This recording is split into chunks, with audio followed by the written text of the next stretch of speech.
ಕೊಪ್ಪಳದ ಗವಿಸಿದ್ದೇಶ್ವರ ಮಠದ ಅಭಿನವ ಶ್ರೀಗಳು ಯಾವಾಗ್ಲೂ ಕೂಡ ತಮ್ಮ ಪ್ರತಿ ಮಾತಲ್ಲೂ ಆಳವಾದ ಅರ್ಥ ಇಟ್ಟು ಮಾತಾಡ್ತಾರೆ.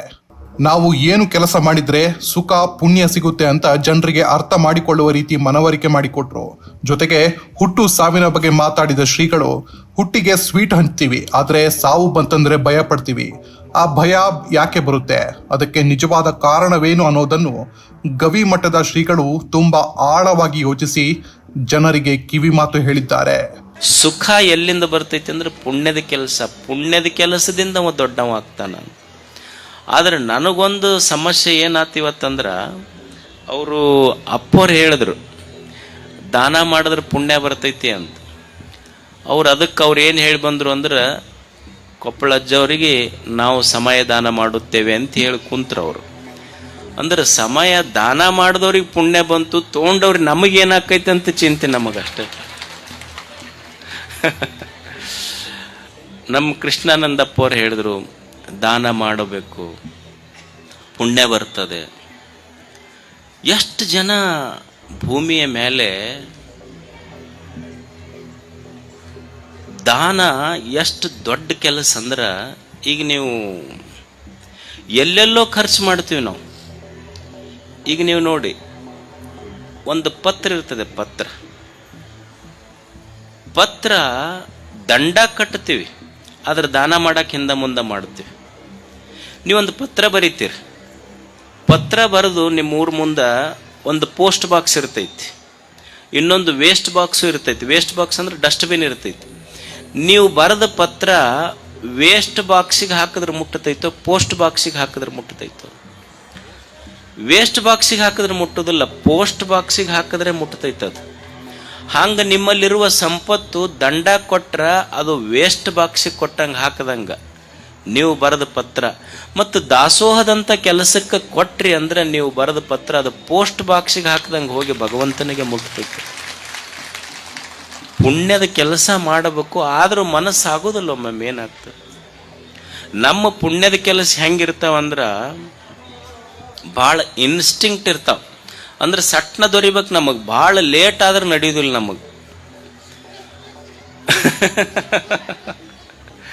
ಭಾಳ ಲೇಟ್ ಆಗಂಗಿಲ್ಲ, ಉದ್ರಿ ನಡೆಯಂಗಿಲ್ಲ ನಮಗೆ. ಒಬ್ಬ ಅವ ಕೆಟ್ಟ ಓಡಾಳಿದ ಮನುಷ್ಯ, ಅವನಿಗೆ ಮನ್ಯಾಗ ಮಕ್ಕಳಿಗೆ ಬೇಸರ, ಹೆಣ್ಮಕ್ಳಿಗೆ ಬೇಸರ, ಅದು ಬರೇ ಊರಾಗ ಚುಟ್ಟ ಸೇದ್ಕೊಂತ ಬಸ್ ಸ್ಟ್ಯಾಂಡ್ ಮುಂದೆ ಕುಂದ್ರವ.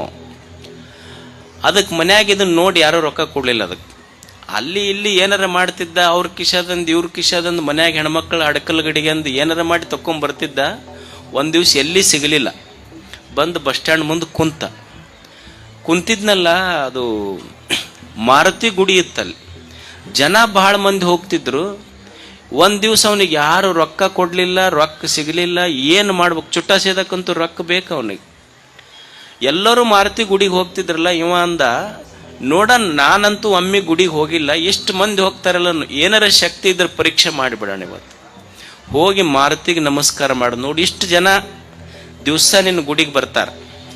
ಮತ್ತು ಅಕಸ್ಮಾತ್ ನಿನ್ನಲ್ಲಿ ಶಕ್ತಿ ಇದ್ರೆ ನಮಗಿವತ್ತು 100 ರೂಪಾಯಿ ಸಿಗ್ಬೇಕಂತ. ಮತ್ತು ನಮ್ಮದೇನು ಉದ್ರಿ ಭಕ್ತಿ ಅಲ್ಲ, ಅಕಸ್ಮಾತ್ 100 ರೂಪಾಯಿ ಸಿಕ್ತು ಅಂದ್ರೆ ನಿನಗೆ 50 ರೂಪಾಯಿ ಬಂದು ನಿನ್ನ ಹುಂಡ್ಯಾಗ ಹಾಕ್ತೀವಿ ನಾವು.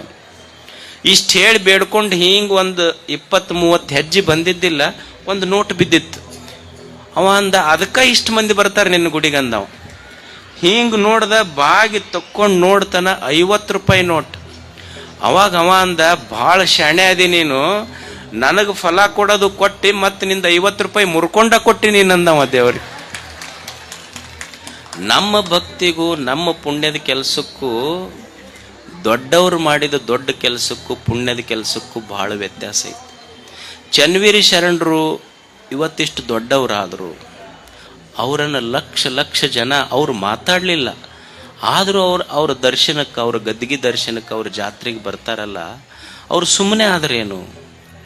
ನಮ್ಮಲ್ಲಿ ಒಬ್ಬ ಭೀಮಪ್ಪಜ್ಜ ಅಂತಿದ್ದ, ಭೀಮಪ್ಪಜ್ಜ. ಅವ ಮರಿಶಾಂತವೀರ ಸ್ವಾಮಿಗಳು ಡಮ್ಮಿನ ಗಾಡಿ ಹೊಡಿತಿದ್ದ, ಡಮ್ಮಿನ ಗಾಡಿ. ದೊಡ್ಡ ಶರಣರು ಮರಿಶಾಂತವೀರಪ್ಪವ್ರು ಎಲ್ಲೆಲ್ಲಿ ಹೋಗ್ತಿದ್ರು ಅಲ್ಲೆಲ್ಲಿ ಹೋಗ್ತಿದ್ರಂತ. ಆದ್ರೆ ಅಜ್ಜರು ಗಾಡಿ ಒಳಗೆ ಕೂಡ್ತಿದ್ದಿಲ್ಲ, ಮುಂದೆ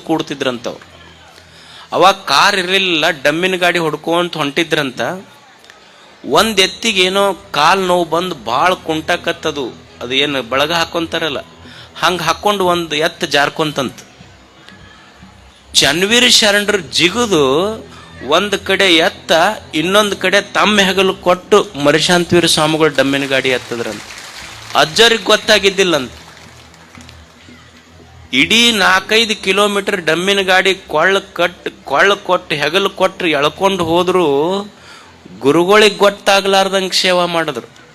ನಾವೊಂದು ಟ್ಯೂಬ್ಲೈಟ್ ಕೊಟ್ಟಿರ್ತೀವಿ, ನಮ್ಮ ಹೆಸರು ಬರೆಸಿರ್ತೀವಿ, ಬೆಳಕ ಬೀಳುದಿಲ್ಲ ಮಠದಾಗ.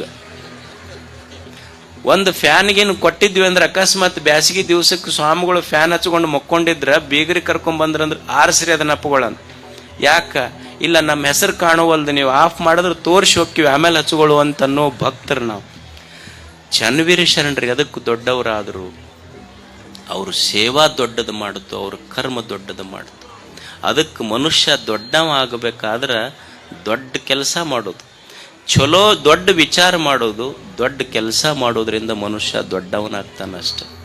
ಅದಕ್ಕೆ ಇವತ್ತಿನ ಪುಣ್ಯ ಸ್ಮರಣೋತ್ಸವದ ಈ ಯಾತ್ರೆ ನಮಗೇನು ತಿಳಿಸ್ಕೊಡ್ತದೆ ಅಂದರೆ, ಎಲ್ಲ ಅಪ್ಪ ಅವ್ರು ಹೇಳಿದ್ದು ಮನುಷ್ಯ ಪುಣ್ಯದ ಕೆಲಸ ಮಾಡಬೇಕು.